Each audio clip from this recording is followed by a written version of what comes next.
This is Proxy Countdown. Welcome to the big show for the week of June 24th, 2024, alongside my tag team partner, Matt Moscardi.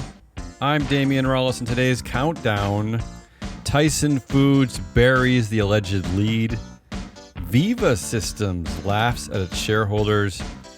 A proxy cage match heating up at Massimo. John Chevedden continues his winning streak. And on the big vote, forget what they told you in third grade science. All Snowflake directors are alike. I'll start with our trade wire, Matt. Very busy. Lots of stuff going on. These are actually stories over the last 2 weeks. We were off last week. On June 13th, Tyson Foods announced that CFO John R. Tyson, heir to the Tyson family, has been suspended from his duties effective immediately, and that Kurt Callaway will serve as interim CFO. Matt has some information on Kurt Callaway in a minute. An exhibit to the filing added, "We are aware that John Randall Tyson, Chief Financial Officer of Tyson Foods, was arrested for an alleged DWI." Not sure why that sentence couldn't have gone into the main report, but, it was tacked on, so there you go. Tell us about the replacement, the interim CFO, Kurt Callaway, however. I think Kurt Callaway has got to be celebrating somewhere because he's been at Tyson for 18 years in the finance and treasury department. Prior to that, he was at PwC for 11 years as an auditor, an actual auditor. Meanwhile, the man boy he's replacing, Nepo baby John Tyson, on an interim basis, has had a total career of 5 years, 4 of which were as a make-believe sustainability officer. But he has the name Tyson. So I'd say this is an upgrade. Investors should be celebrating. I will say this is the most unbelievable clear-cut example of nepotism in a boardroom, right? Because when I went to his LinkedIn profile, I had to do a double take.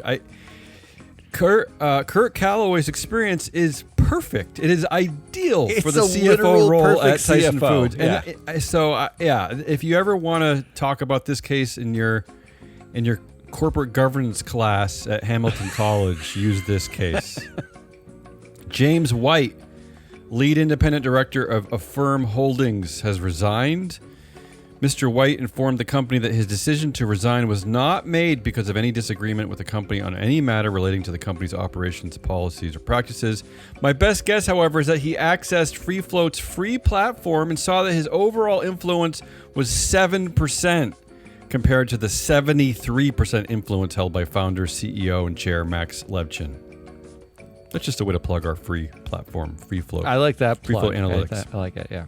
On June 19th, on the recommendation of a special subcommittee of the Compensation Committee, I'm not making this up, there was a special subcommittee of the Compensation Committee of the Board of Directors of Veeva Systems. CEO and founder Peter Gassner was granted 2.65 million premium price performance-based stock options outside of the scope of the company's compensation plan. In case anyone was worried, Gassner recused himself from the vote. Oh, that was nice of him. Again, this is an odd one. I have never seen a special subcommittee formed to figure out a way to give the founder and CEO more money. So there you go. Can I ask, though, how big is the compensation committee that they could find enough people for a special subcommittee of the compensation committee? Also at Veeva Systems, this is the same company. Shareholders voted out director Paul Sekhri with a clear majority of 51% saying no, but the board decided to ignore the vote. Quote, "The board's decision to not accept Mr. Sekhri's resignation was based in part on Mr. Sekhri's extensive executive and board experience." There you go. The board then went on to blame, ISS, and said that it would not be in the best interest of shareholders to accept his resignation. So it would not be in the best interest of the same shareholders that voted him out to vote him out. That's basically what they're saying. So why were shareholders and ISS so pissed? Well, ironically enough, it was because of his extensive board experience. Paul currently serves on the boards of, are you ready for this? VTV Therapeutics, Longboard Pharmaceuticals, Compugen, Adhere Tech, Spring Discovery, eGenesis, and of course Veeva Systems. So there you go. Although, in fairness, Gessner, in his bio, lists Gessner serves on numerous private companies. Talking about Paul Secretary, the director voted out? No, I'm talking about a different director on Veeva's board. Okay. Serves on, quote, numerous private company boards. Mm-hmm. They don't give a number to numerous, but it could be 20. Yeah, they don't have to report that. We just don't know. Yeah. We just don't know. So we are voting entirely on an ISS policy that says no more than 5 boards. That's 51% was. Yeah, how about we just honor the shareholders and get rid of the dude? And lastly... Yeah, they did say no. Yeah. And lastly, we have 3 Golden Hello awards to report on. First, Paula Hansen, the new Chief Revenue Officer at DocuSign. She will receive a Golden Hello package consisting of a one-time signing bonus of $4 million in cash and $27 million in equity, half of which will vest annually over 4 years if her desk chair is still warm, essentially, if she just shows up for her job. That's good. Just showing up. Likewise, at HP, new CFO Karen Parkhill will receive a Golden Hello consisting of $15 million in equity that will vest over 3 years based on her, quote, continued employment, and $1.5 million in cash. And Michael Spicer, who is the CFO of Snowflake, the subject of our big vote today, has been appointed to the board of Workday and will receive a one-time grant of equity worth $750,000. We don't see... For a board member. We don't really see Golden Hello awards of this nature. It's a strange one. It's also odd that it's a subject of our big vote. It's a bizarre. And not to mention that Carl Eskenbach, the CEO of Workday, was on the Snowflake board and the Snowflake Comp Committee and worked with Frank Slootman, who's now the chair, but was the CEO of Snowflake. We'll cover that So later. we'll get into this soon, in a bit. Yeah. This might be part of the reason why he's getting this this Golden Hello bonus that we don't see independent directors. It's nice to know some people. Moving over to our proxy cage matches, we actually have a few things to report about this week. The proxy battle is heating up at Massimo Corp. Activist investor Politan Capital Management, who should use our data at Freeflow Analytics, they already have 2 members on the board. They've nominated another 2 directors to dethrone founder, CEO, and chair Joe Kiani, who has 77% of influence according to our data. If Politan's nominees prevail, they will control 2/3 of the board. So this might actually be the only way to combat directors with such oversized influence, is to take control of the board, and which is why we need to declassify all boards, because it gives shareholders a shot, right? Yeah, agree. Activist investor Starboard Value is suing software maker Autodesk to force the delay of its annual shareholder meeting and reopen the board nominating window and allow the activists to mount a proxy fight. This is another unusual case. Activists can typically only begin a proxy fight if they submit their proposals within a specific time window, but Starboard said that in its suit that Autodesk, in an apparent effort to prevent a proxy challenge, deliberately waited until that window had closed before disclosing to shareholders that it would delay its annual report, and had launched an internal investigation into accounting irregularities and financial misreporting. So basically, Starboard is saying that, you hid all this information till the very last second, thereby preventing shareholders from doing anything, really. And Autodesk is the one that moved the CFO, who was in charge of the financial irregularities.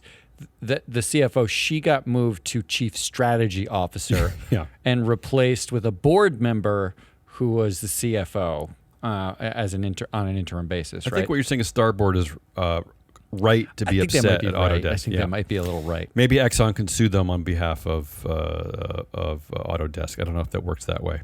I think it does. Moving over to our vote results table. I looked at 42 annual meetings over the past 2 weeks. Remember, these are only meetings at the largest cap companies, roughly the S&P 500. As usual, the vast majority of directors received well over 90% support. In fact, the big winners of the week are the entire board at Abercrombie and Fitch. Although I looked at their share price, Abercrombie and Fitch is having a resurgence. Their share price is just steadily going up and up and up and up. So I guess this is why shareholders are happy. 99.2% average support for the entire board there at Abercrombie. And at UiPath, 3 directors received over 99.9% support. That's far and away the winners of the week there at UiPath. But you have something to add about UiPath, Matt. So it's a little misleading because at UiPath, it's a dual-class company. But unlike most dual-class companies, UiPath took a slightly non-traditional version of it where Class A shares get 1 vote and Class B shares get 35 votes. I don't know why they said 35 and not like a nice round 30 or even 40, but they said 35 votes. And all of the B shares are held by Daniel Dines. Dines, 100% of Dines' yes votes equates to a yes of 90.3%, given the fact that there's broker non-votes. So really, we're only talking about 9.6% or 9.7% of the remaining vote is up for grabs here in any meaningful way. So from that perspective, it's not surprising that June Yang got a 99.96% yes vote.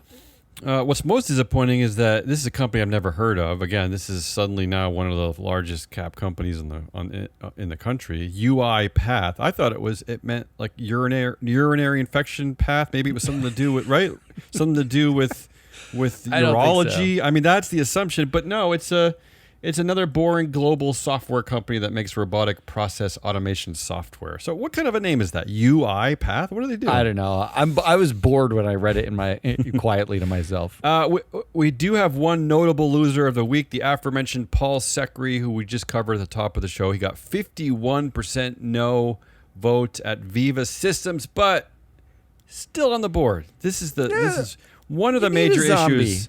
One of the major issues with our corporate governance process in the United States is that the board is allowed to refuse the resignation of a board member who receives a majority vote against their reelection, which is just incredible to me.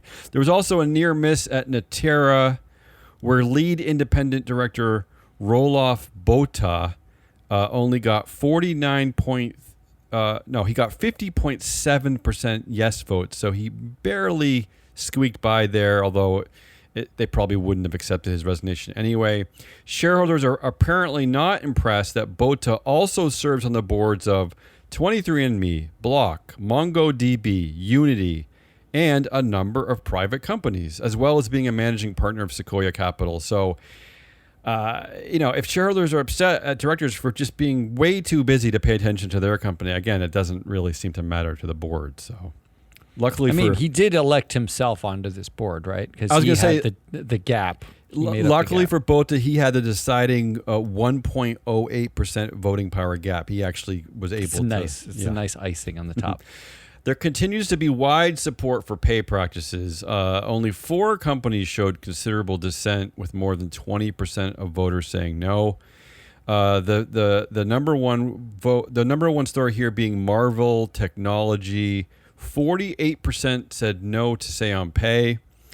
The problem was pretty obvious. The compensation committee decided to issue special performance-based equity grants to, among others, CEO Matt Murphy. This doubled his pay from $22 million to $45 million. Compensation committees, if you're going to go outside the scope of your normal plan and call something special and double the pay, the shareholders might notice. Maybe find a different word other than special, maybe. Right? You think it's just a wording problem? Yes, I do actually. I think it's a brazen misuse. It means you don't know how to write policy in the first place. And what really irritates me about Marvel Technology and their shareholders is that the chair of that committee, Robert Switz, he only got 14% against his reelection. So I don't understand. You're upset about pay, but you're not blaming the man who was in charge of this terrible policy in the first place. I also can't figure out why so many CEOs need special performance-based. We're seeing that a lot this year. Like, are they all special? Like, Shareholders are also mad at Live Nation Entertainment, 37% saying no, Synchrony Financial, and Delta Airlines. We covered Delta Airlines a few weeks ago, and I actually think I remember saying that they too had a special award, I believe, and I said that shareholders probably will not be happy about that. We called them paying to be the best of the worst companies. Yeah. So 28% of shareholders at Delta said no to pay. Moving over to the world of shareholder proposals. First of all, I want to point out that only 10 out of the 42 companies that I covered even had shareholder proposals of any kind, despite this false narrative that shareholders are hijacking annual meetings. And again, you only really see shareholder proposals at the biggest companies. So my guess is that at the mid caps, smaller caps, there's nothing going on. So believe me, that shareholders are not hijacking annual meetings. But anyway, we have two victories by John Chevedden. Shareholders voted to declassify the board at Monolithic Power Systems, and they also voted to pass simple majority voting at Regeneron Pharmaceuticals. I don't know why John. I don't know how much this costs John. I don't know why he doesn't do more of if he's on such a winning streak. Why doesn't he just do dozens and hundreds of these? I don't think he gets. It costs money, and you don't get anything for it. He gets a shout out from us, the world's greatest proxy review back. Show. Yeah, I take it back. More, John. The only proxy review show. Independent board chair proposals. This is one of my favorite proposals. They continue to struggle for no good reason. I don't know why this is not an automatic yes for all shareholders. So they lost the vote at Dollar Tree, Target, Caterpillar. Those are coming in roughly around 25% yes. But why? Why would any shareholder not want an independent chair on the board alongside the CEO? I don't understand this one. This is a no-brainer to me. Also, from a company standpoint, why don't you just name one? Because what we've seen in the data is that 9 times out of 10, the independent chair has been on the board for 15 plus years and has been best friends with the CEO. Yeah, so anyway, you get away with it that way. You can do it, and then no one argues with you, and it's still you're still in control. So it doesn't make any sense. And finally, in the big vote, here are my favorite. In the vote results table, here's my favorite oddity of the past 2 weeks. This is at MasterCard. A director election resignation bylaw proposal that was put up by the New York City Carpenters Pension Fund got only 14% support.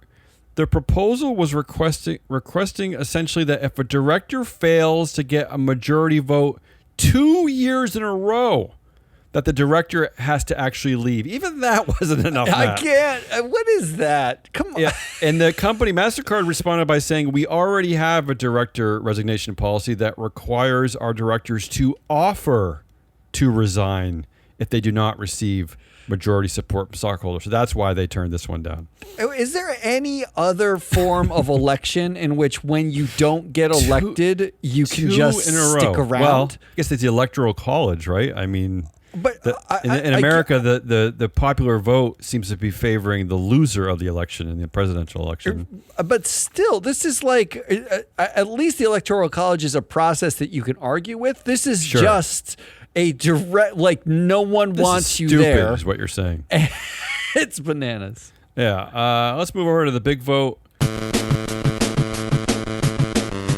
Our subject for today is Snowflake. What is Snowflake? Is a cloud-based software computing company. Their annual meeting is coming up next week, July 2nd.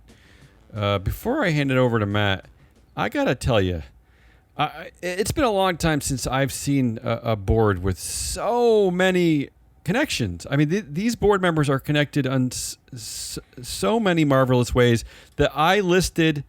Here's where I listed. Let me think. 7 different entities where these directors are connected. That's Dell Technologies and EMC Corporation, Pure Storage, ServiceNow, Palo Alto Networks, Greylock Partners, Cisco Systems, and Data Domain Corporation.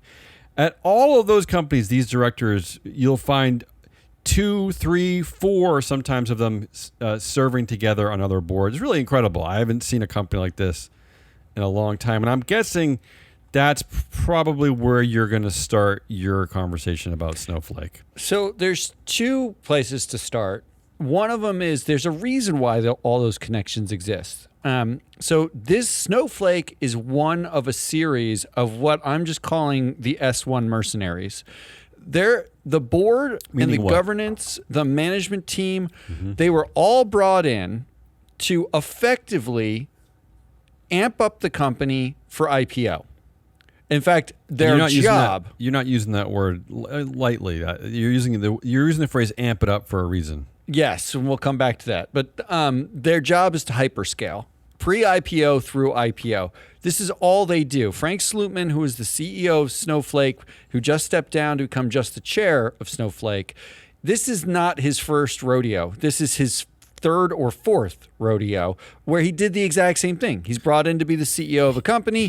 He's like the IPO whisper master, or what do you call it? IPO whisperer. But it doesn't start with him because it's not him. It's actually Sequoia and Sutter Hill and Greylock Partners. It's the VCs who find, and I'm not joking about this. I spent 2 days looking through every one of these companies' S1s and backwards, and found that all these companies are venture backed by Sequoia or Sutter Hill or Greylock.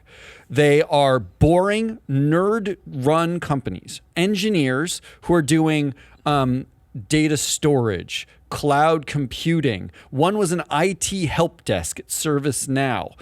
They bring in Frank Slootman, his CFO Mike Scarpelli, and then a host of the same board members, or all have worked in the exact same places.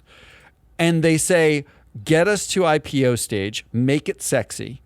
They are doing an amazing job of giving it sex appeal to boring things. They sideline the nerds who are the founders. That don't make money, right? This company is still not profitable? Snowflake still doesn't make money. The other two that Slootman actually IPO'd 10 years ago are trading at a 250 PE ratio and an 85 PE ratio. These are companies that don't actually make real money, but trade in the tens of billions in market cap. What they do is make a ton of money in the short term for a handful of people, for VCs and for people like Frank Slootman, right? Because this company somehow debuted as its IPO share price was $240, which is really incredible. They went up, peaking to a share prices of about $400 about 3 years ago, and they've been on a steady decline ever since, right? This board was not created for long-term shareholders. It was clearly created for short-term value for a select group of owners. It's all about amp it up, baby. Yep. It's all about hyper growth. And why do you keep saying amp it up? Hyper growth all over your face. That's what they're going to do. Why do you keep saying amp it up? I keep saying that because Frank Slootman, who was the CEO, actually wrote a book called Amp It Up, Leading for Hyper Growth by Raising Expectations, Increasing Urgency, and Elevating Intensity. Yeah, he's basically calling out his own bullshit, right? He's basically announcing that he is drumming up nonsense, right? To get a short-term cash. This is how you lead for hyper growth. Raise expectation, elevate intensity. And it sounds like every sports aphorism. And the problem, at least at Snowflake, that I can see, which is why I led with all the board connections, is that what Frank Slootman did was bring in all of his buddies. That's right. And then he left the shareholders and the board in a very poor position to actually do something with the company over the long term, right? I mean, these are people who are clearly not. It looks like they're not capable of leading this company. Well, so this is dynamic one. It's the S1 mercenaries. They come in and that's exactly what they do. Basically, it's a roving team of CEO, CFO, and board members who go from a pre-IPO through IPO company, and they amp it up, and that's what they do.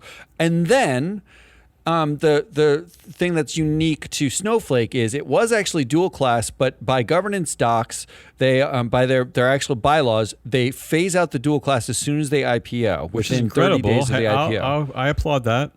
The reason why they do that, in part, is because the founders who still work at the company, one is on the board, Benoit Dageville, who's still on the board. Who's up for election this year, Who's up for election this year.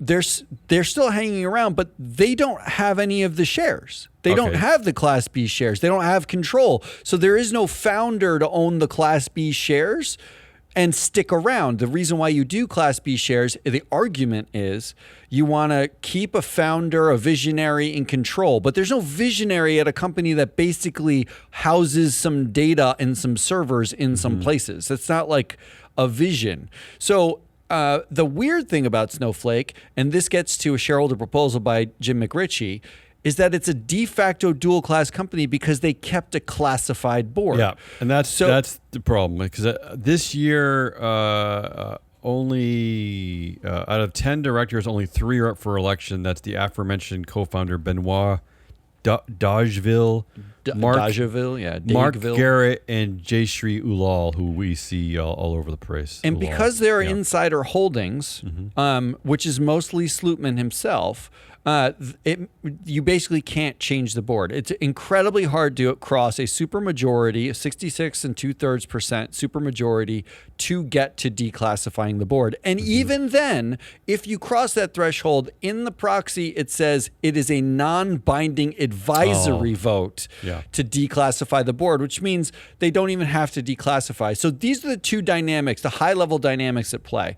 But let's get into this roving band of mercenaries, because they were fascinating to find out that this exists. They literally are hyper-growthing all over your face. It is Frank Slootman, who wrote the book on this. He clearly the architect of this board. Got an economics background. He's from the Netherlands. He moved to the U.S. in 1982. He went from CompuWare to Data Domain to EMC, where he was the CEO. ServiceNow, he was the CEO and IPO'd that. He's IPO'd multiple companies, and he's appointed the CEO to effectively shepherd the kiddos. A bunch of nerds start a company. In this case, it was Benoit Dageville, Thierry Cruanes, and Marcin Zukowski, who are the founders of Snowflake. They worked at Oracle together. They did boring things at Oracle together, engineering piping and moving data from place to place. Boring, but useful and necessary. And they start this company to do a cloud version of what they were doing before. They get funded by Sequoia and Sutter Hill. And Sequoia and Sutter Hill immediately moved to put a quote-unquote adult in the room. Yeah. And the IPO adult whisperer, that they choose, Frank Slootman. They don't start with Slootman. They started with somebody else, and they actually purge their own choice because they think they're spending too much money, and replace them with Slootman. And when they do that, Slootman brings in the people that he's worked with in 10 other places. He starts with Scarpelli as the CFO, who was the CFO at every other place Slootman has been. But you mentioned the companies: Oracle, Dell EMC, Pure Storage, VMware, and Google have some overlap. There is no board member who doesn't have a connection to either Greylock, Sequoia, or Sutter, or Pure Storage, ServiceNow, or Oracle. Every single board member, every single executive effectively is connected in some way. This is as friendly an alumni group as you can get. So you end up with a board that is hired guns. They're all hired guns. And those same hired guns, and this gets into the question of pay, those same hired guns pay Slootman in stock options pre-IPO. $59 million was the summary compensation in the S1 for Slootman. That's what they gave him as part of like an IPO package, effectively. But the actual payout was $2.17 billion. He made $2 billion on this company. Yeah, he also still, which you don't see very often for a non-founder, for a former CEO, current chair, he also still controls over 3% of the shares, which is even more than one of the founders, that the aforementioned Benoit. It's an unusual situation. It's bananas to see a professional CEO, the adult in the room, basically supersede with no direct. I mean, he has experience being a CEO of these companies, but his role is as an S1 mercenary. Get to IPO, Yeah, that's his hyper growth, scale. He's never had a role at these companies afterwards. He sits on the board for a couple of years and he leaves, and then he gets hired somewhere else and he hyper growths them. And I would imagine that he has just shifted over to be the chair. They've hired Sridhar Ramaswamy from Google, I believe. I imagine that Slootman is not going to be on this board for very much not longer. for very long. And the $2 billion was effectively a thank you from Sequoia and Sutter Hill and Greylock for doing this at multiple companies. This is a shareholder thank you to one individual granted by VCs, because the people who are on the committee that actually gave him this are from, it's Jayshree Ulal, who actually is the CEO of Arista, who has on their board Charlie Giancarlo, who's the CEO of Pure Storage, who worked with Slootman. It is Spicer, who sat on the Pure Storage board until 2019. He was actually the temporary CEO of Snowflake, and he works at Sutter Hill, the venture capital firm. It is Carl Eskenbach, who I just mentioned, the CEO of Workday. He actually sat on the board of Snowflake and paid Slootman. There's Bill Green, who was a director at EMC when Slootman was the CEO there and sold them into Dell. The connections here are, it is a giant golden handshake to one another. I've actually never seen such a tight-knit mercenary crew going from company to company, paying themselves as they go, at the expense of shareholders, only to leave, and the companies are not doing well afterwards. Well, I'll tell you this. Yeah. They're not. I'll tell you this. Shareholders they're in on this. They're because you can see there's quite a bit of dissent over the last 3 years. 17% against Burton, against Briggs, 26% against 6% against Spicer, 13% against Slootman, et cetera, et cetera. So there is dissent among non-VC shareholders. They realize, and part of the reason why they're upset is pretty obvious, is that the share price just continues to decline since the amp it up stage. It's down 70%. But if there's ever a board that you or 45%, sorry. If there's ever a board that needs almost total refreshment, it's got to be this one. But except that, as you pointed out, why McRitchie's proposal is so important is that it'll take you 20 years to refresh this board, right? Because you can't do it all at once. So what you're left with is now a board that effectively is a bunch of mercenaries who are in it for themselves to hypergrow the company, to IPO, to get paid and leave. But you're stuck with a classified board that you can't do much about, and it's de facto dual class as a result, because when you factor in the fact that Vanguard and BlackRock own shares here, the vote that you actually need with the insider holdings, including Slootman's, and who own the insiders own 15%, and that's Berkshire, who defers entirely to management every time, the VCs, and then the insiders of the company. They own 15% of the vote.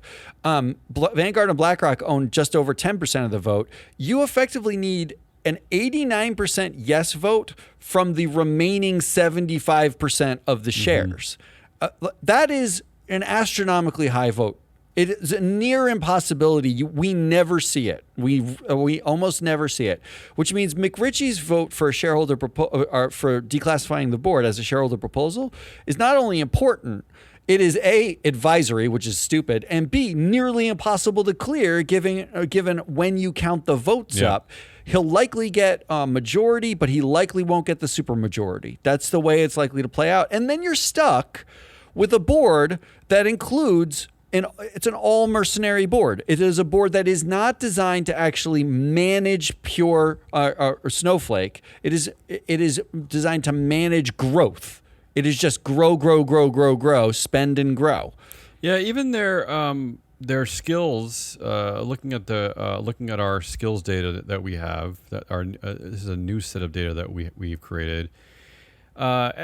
Economics, and this is for non-executive directors. Economics and accounting, 15% represents 15% influence.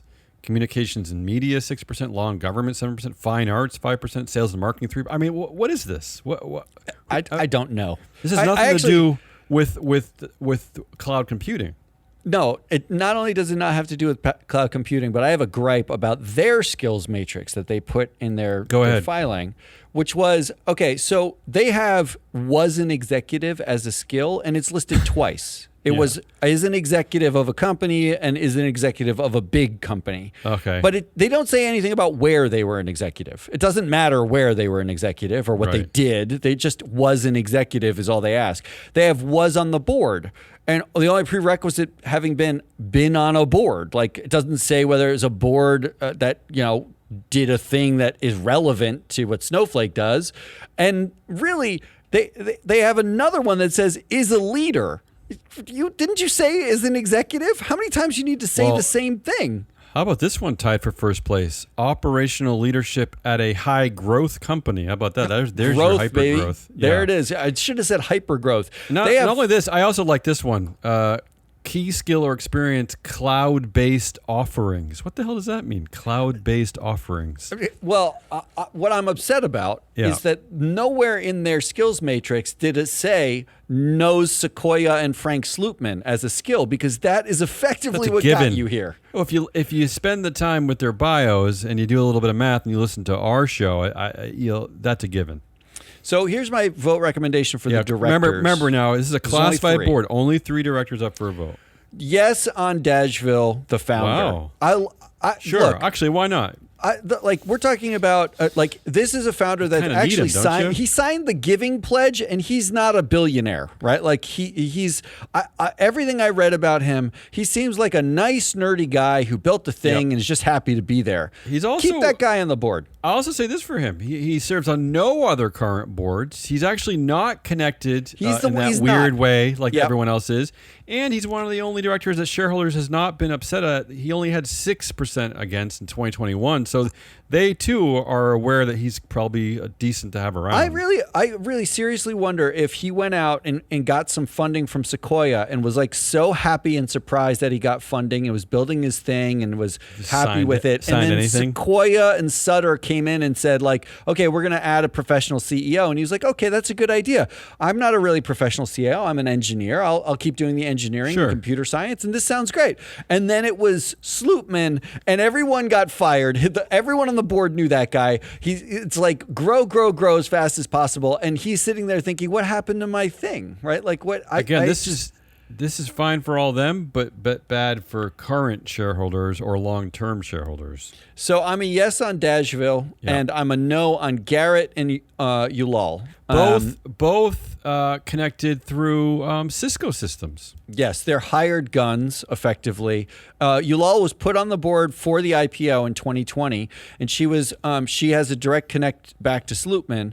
But Ulal, I would vote for twice if I could. Okay. Because I don't think you can.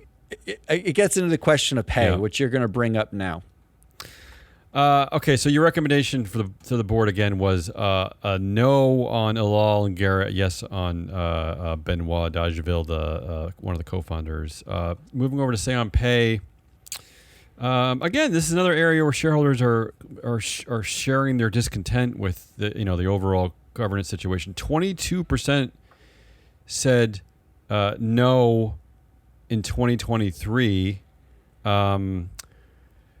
don't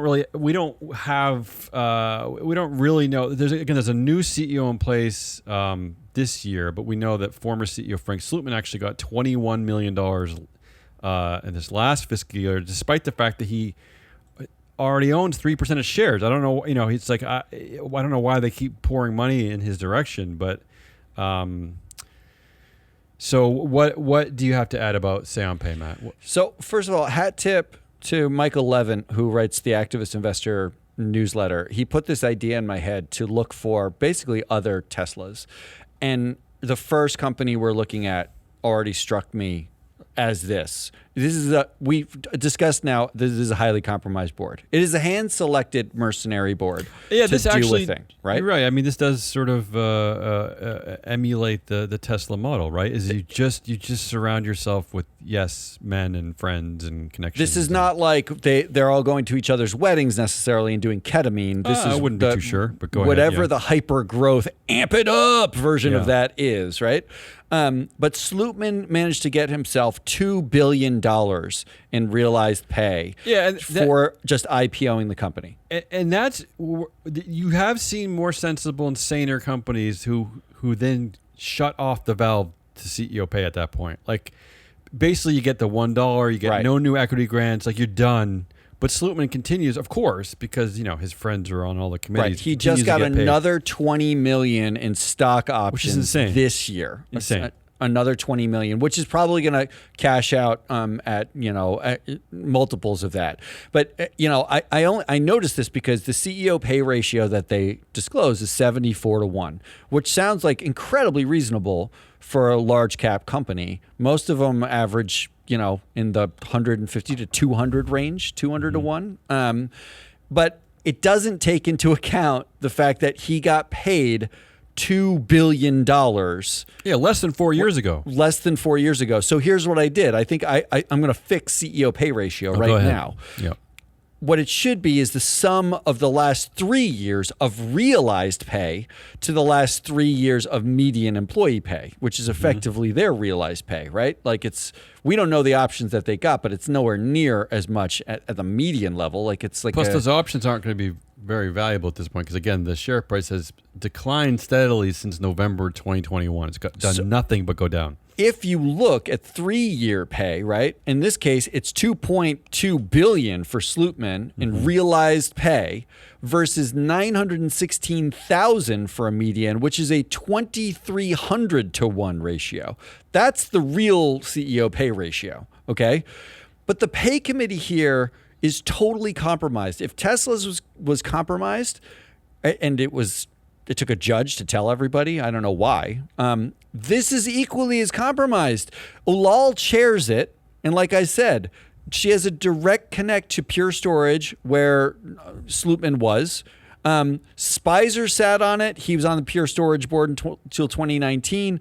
McLaughlin is on it this year. He's the ex-CEO of Palo Alto Networks, where the chief business officer is Amit Singh, who was on Oracle with the founders of Snowflake and Sequoia. Sequoia rep is on the board of Palo Alto, and Carl Eisenbach, the CEO of Workday, who's on that board, who was on the board of Snowflake. I mean, like I could keep going, right? Yeah. There's so many ties between the comp committee and Slootman himself that very clearly we're looking at a compromised comp committee that handed him $2 billion. So this sounds like this is a no on pay, Matt. Is that what I'm definitely getting? It's not only a no on pay, it's a double no on Ulal, because you can't vote for against the rest of the pay committee because she's the only one up for a vote, but she's the chair anyway. And let's not, again, I'm going to repeat that Slootman already owns nearly 12 million common shares of Snowflake. So that they keep giving him equity is just it's a good thing crazy. He got some more. So no on pay. And then finally, before we wrap up for the week, there is one shareholder proposal that you already mentioned, a proposal to declassify the board put up by Jim McRitchie. Anything else you want to add to that? No, this is a definite yes. And like all these declassified votes, it's the important vote, right? Because this year you can't really do that much. The most you can do is get rid of 2 of 10 cronies, effectively. Yeah. That's the most you can do this year because of the classified board system. And even then, you can't control who gets nominated back in because they're all still there. So this vote, declassifying the board, is the only thing that sets you up to put not a professional hyper-growth amp it up board in there, but a professional board that actually knows how to do cloud computing, knows the business model, knows how to sustain it to make it profitable over the long term. If you are basically investing for more than 1 year, declassify the board so you can get professionals in there that actually increase the share price over time. By the way, for anyone interested, that book is available on Amazon.com for roughly $15 for a hardcover. That's a pretty reasonable price.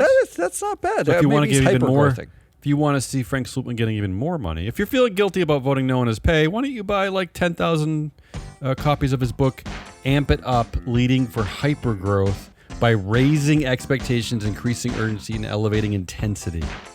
Yeah, it got 4.5 stars. In fact, this review said good enough.